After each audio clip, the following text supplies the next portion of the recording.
أعوذ بالله من الشيطان الرجيم بسم الله الرحمن الرحيم وسكنتم في مساكن الذين ظلموا أنفسهم وتبين لكم كيف فعلنا بهم وضربنا لكم الأمثال سورة إبراهيم 45 نمبر آیت په دې 45 نمبر آیت کې کافرانو د پاره او د اسلام مخالفینو او دشمنانو د پاره زجر دی او دغه زجر په دریو طریقو باندې ذکر کیږي. اصل کې دا د دې اولنې مخاطبین چې کوم دي دا مخکینی امتونه هم دي خو د سره سره عرب دي مخاطب دي. قریش او عرب خلک کې دا دریوانه خبري موجود وي او بیا د قیامت پورې څومره مسلمانان دي ټول د پر تعلیم هم دي. الله تعالی وسکنتم فی مساکن الذین ظلموا انفسهم او تاسو اوسېدلې په کورونو حقو کې په کورونو د هغه کسانو کې چې هغه ظلم کړی په خپل ځان باندې. یعنی نصیحت قبلولو د طاره درې طریقې دي. یو طریقه دا و چې کم کسان د اسلام مخالف دي باقي عذابونه راغلي هلاک شوي دي دا غي کورونو تاسو ته پاتې شوي دي تاسو به کې اوسېږئ د هغې کورونه مستقل تاسو دپاره سبق دی. کورونه چې تاسو ګورئ چې مالکان د خاورو لاندې دي هلاک شوي دي تاسو به کې آباد یئ. دا د خبرې دلیل لري د اسلام مخالفت په وجه باندې الله تعالی انسانان تباه کوي د دنیا د مخ نه پناه کوي. نو تاسو به کورونه کې اوسېږئ بیا مو عبرت تاسو حاصل نه کو. وتبين لكم كيف فعلنا بهم او ښکاره شوي تاسو ته چې څرنګه منکار کړی او دغه ظالمانو سره د اسلام مخالفینو سره موږ څه قسم کارونه کړي د هغې نشانات علامات تاسو یې نه په دغه ځایونو کې لکه لوط علیه السلام علاقه کې هغه کاڼي اوس هم پراته دي چې کوم کاڼي ورېدلي دي. دغه بخوا کې چې کوم دریاب د بحر میت په هغې کې د عذاب کار آثار اوس هم موجود دي چې ژوندی سر یې په هغې کې نه پاتې کېږي چې د بل ځای کې نه ژوندی سر یې راوړي زنځخان میان راوړي دغه بوتې ورواچي په وري پکې ساور کې مړه کېږي. نو دوی د عذاب علامات تاسو ته واضح و معلوم و چې د عذابونو په دې علاقو باندې تېر شوي دي. وضربنا لكم الامثال امون بیان کړو تاسو ته مثالونه د جهنميانو. تو آسماني کتابونو کې د جهنميانو مثالونه علامات موجودو دغه تاسو اوریدل وستل بم لیکن د تری وانو خبرو په تاسو باندې اثر ونه کو لہذا جهنم خصي مستحقین به تاسو شوي. نو د جهنميانو د پاره زجر شو د اسلام دشمن عناصر د پاره بدریو طریقو باندې وقد مكروا مكرهم وعند الله مكروا. دغه ظالمانو چې الله هلاک کړي دي دا غي د هلاکېدلو وجوهات ذکر کوي چې دی واځي دا نه په اسلام او شریعت باندې عمل نه کړي ایواز د عمل خبره نه و بلکې د اسلام دومره مخالفو چې وقت مکرو یقینا تدبیرونه جوړ کړیو مکرهم تدبیرونه خپل د اسلام خلاف پاخه منسوبي لرل سازشونه لرل هغه منسوبو سازشونه په وجه باندې الله تعالی به د سنگین عذابونه راوسته. معلومی کې دا چې عام کافران الله تعالی د سینه هلاکي په دنیا کې مهلت ورکړي لیکن کم خلک د اسلام په دشمنی کې نه نوځي بیا که څومره په خو نمونه باندې ولي نه نو الله تعالی د عذابونو ته د دعوت ورکولې بیا په عذاب خامخ راځي. نو الله وقد مکروا مکرهم یقینا دوی تدبیرونه کړي تدبیرونه خپل وعند الله مکرهم او د الله تعالی سره دوی تدبیر موجود دی. یعنی د دې تدبیرونو د دې د هلاکت تدبیر د الله تعالی سره شته الله نه بچ کېدی نشي لیکن بیا هم د اسلام خلاف د خپل وسه پوری منسوبه وکړل. وَإِنْ كَانَ مَكْرُهُمْ لِتَزُولَ مِنْهُ الْجِبَالُ اگر چې وو تدبیرونه د دوی چې زائل شوي وي د هغوی نه غرونه. د دې آیت مشهوره معنی دوه دي او دواړه مفسرینو نقل کړي دي. یو معنی دا ده چې وَإِنْ كَانَ مَكْرُهُمْ لِتَزُولَ مِنْهُ الْجِبَالُ یقینا وو تدبیرونه د دوی چې زائل شوي وي د دې د وجې نه غرونه. یعنی دومره لوی تدبیرونه لرل دومره لوی منسوبي سازشونه جوړ کړي چې هغه به وجه باندې غرونه هم منتقل دي شو د ځګین نه بل ځګین لیکن د الله تعالی په مقابل کې دوی اسم ورکړ. نو معلومیږي دا سازشونه او منسوبي کې څومره ډېر شي خو چې د الله تعالی د دین خلاف د الله تعالی د ذات خلاف د الله تعالی د پیغمبرانو خلاف دغه منسوبي به ناکام کیږي. اگر کله دومره غټي منسوبي چې غرونه منتقلول شي بیا به هم الله تعالی ناکام کوي ناکام کیږي. نو اشاره دي خبره ده چې د اسلام خلاف څومره قوتونه رايوځي چې څومره تیارې ونیسي لیکن کامیابی دی نشي دا مطلب شي. نو دا تسری شو د مسلمانانو لپاره. او دیمه معنی دا ده چې وَإِنْ كَانَ مَكْرُهُمْ لتزول منه الجبال دا وإن کې دا ان د نبي د پاره واخستې شي بیا وایره سي معنی شي وإن كان مكرهم او نو چالونه د دوی لتزول منه الجبال چې زایل شوی وي د هغې نه غرونه بل ټیم کې مطلب دا شي چې د دوی تدبیرونه او سازشونه دوی نشو کولای چې د غرونه د یو ځای نه بل ځای ته منتقل کړي وي د غرونه نه بس شي مراد شي د غرونه نه د نبی کریم صلی الله علیه وسلم استقامت بهادری جرأت او د مسلمانانو استقامت او بهادری به مراد شي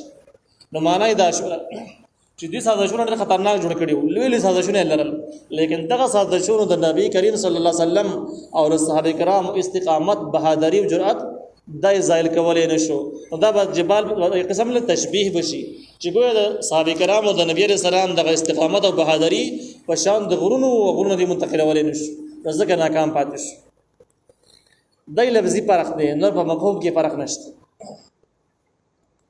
فلا تحسبن الله مخلف وعده متګمان مکوا په الله تعالی باندې چې مخالفت وو کې د وادي خپل رسول الله چې کړي د خپل پیغمبرانو سره دا مضمون چې کوم دی د آیت دا مسلمانانو د لپاره تسلی ده او اسلام د دشمنانو د لپاره تخویب ته وعید دی مهران ابن میمون یو لوی عالم دی قوي و دا آیت تعزیت ته د مظلوم د لپاره وعید دی ظالم د لپاره ظالم د لپاره یره ده او د مظلوم د لپاره تعزیت یعنی تسلی ده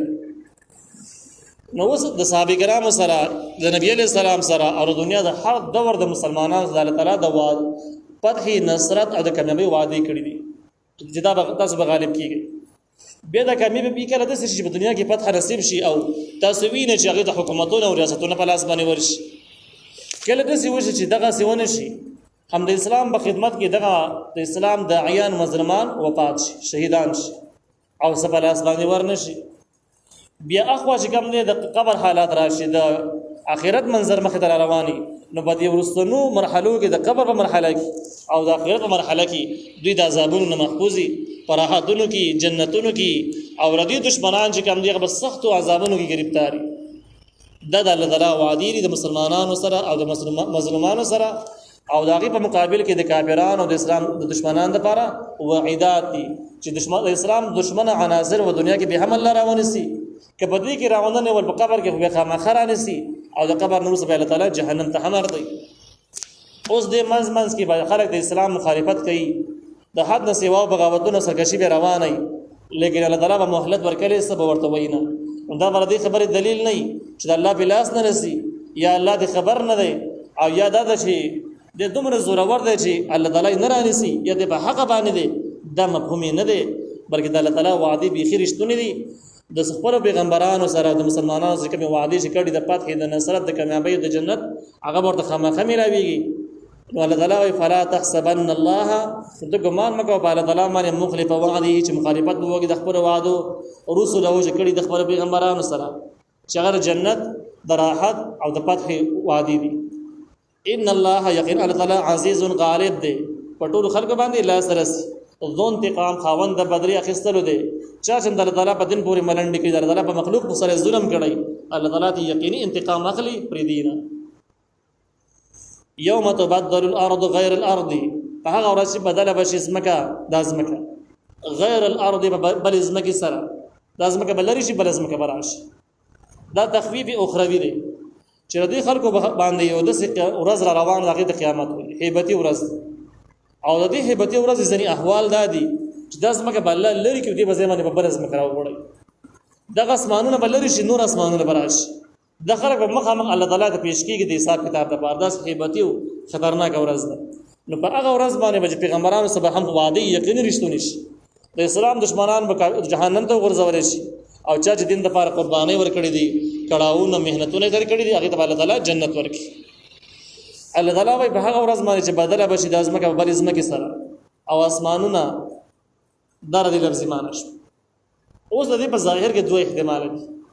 یو احتمال دا د جسمکه بدلیږي آیا د غوند زمکه بلری شي بل زمکه براش یو مفهومی دا هم د ډیرو زیاتو روایتونو ثابت د دې مضمون تایید د ډیرو احادیثو نه هم کیږي لکه مسند احمد کې یو روایت کم چې په صحیح سند سره ثابت امام بهقی رحم الله هم نقل کړی دی ابن جریر تفسیر مظهری د ټول نقل کړی دی هغه حدیث خلاصه ده چې دا موجوده ځمکه به الله تعالی لري کې دی بس به بل ځمکه راوړل دغه بل ځمکه به مکمله تک سپین ځمکه او دا به د ځمکه چې په دې باندې به بالکل ګناه هم نه شي او په دې باندې به ناحق عین هم نه توي شي معلومیږي دا چې په کوم ځمکه باندې ګناهونه کیږي په کوم ځای کې بې ګناه یې نه تويږي د دې په وجه باندې صح عذابونه او سپیروار په ځمکه په سر باندې را برسره کیږي عذابونو ته دعوت ملاويږي په ژوند او رزق کې برکتونه کمیږي په کوم ځای کې چې بې ګناه یې نه تويږي یا ګناهونه کیږي نو د ځمکه په بدله د ځمکه باندې د دې د ځمکه په بل ځمکه راشي دا څنګه زینو روایتو کې دادي یو دغه راغی يهودي راغی د نبی عليه السلام نه تاسو کې قرآن وایي چې يوم تبدل الارض غیر الارض ځمکه بل ځمکه باندې بدل شي چې کله د ځمکه بدلېږي د خلک بچرته ولاړی نبی عليه السلام ورته وویل چې د پولیس سراج سره به نږدې ولاړی به تور تیار کې به ولاړی په پولیس سراج باندې دغه روایت نخکاره معلومیږي چې د ځمکه بل لري کېږي د بس په بدل راغړيږي او دغه بل ځمکه په ټیم کې به خلک پولیس سراج سره جمع شوي دیم تایید کوي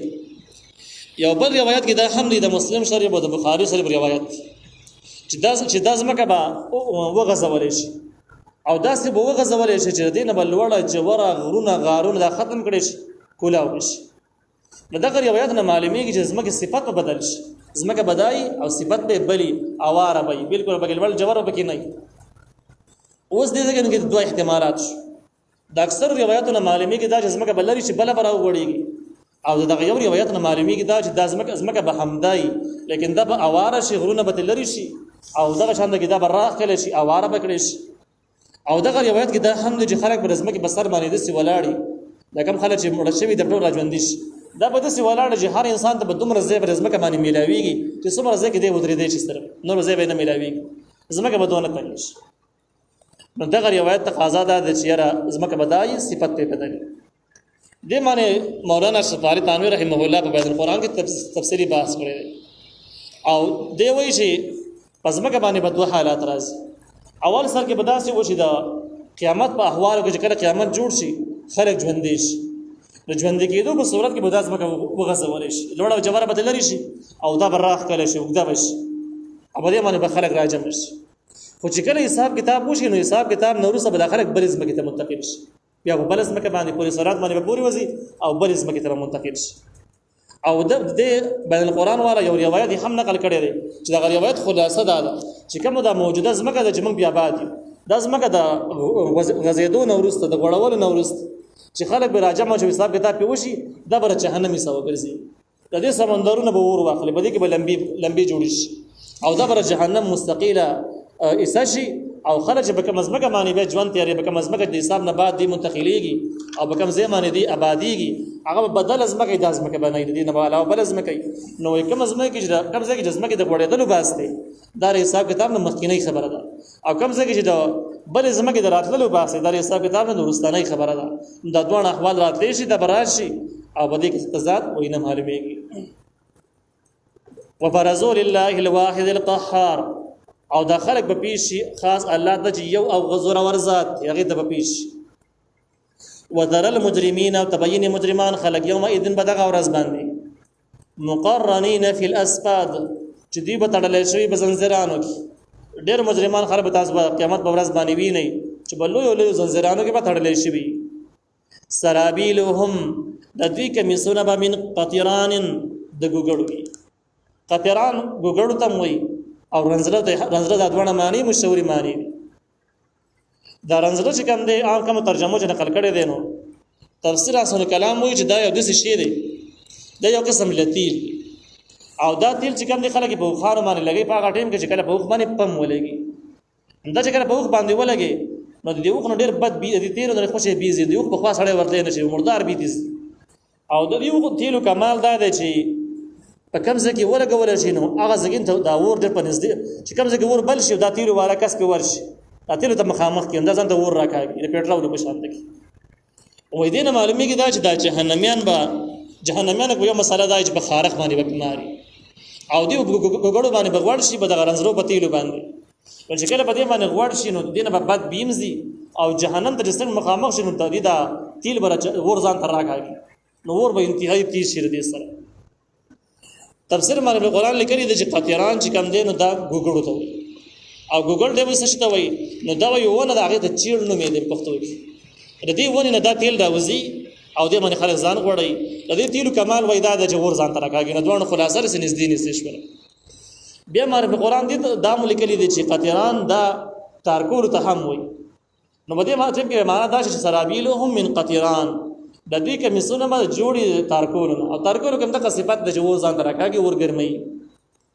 وتغشى وجوههم النار پټکړی به مخونه د دوی اور به مخونه پټکړی لمبي به سر باندې وخدي مخونه به ښکاری نه چې مخونه نه ښکاری د نو جسم به سهالي او هغه مضمون واضح ليجزي الله دې د بارج بدلا ورکړي الله تعالی کله نفس هر یو کستا ما د هغه څه کسب چې دې کړی دي ان الله یقین الله تعالی سریع الحساب زر حساب کوون کړي چې الله چا سره حساب شروع کړي نو حساب زر ختميږي هذا بلاغ للناس دا اوس ترغیب ذکر کوي قران ته قران څنګه کتاب دی نو الله وی دا قران بلاغ للناس رسول خاص خلق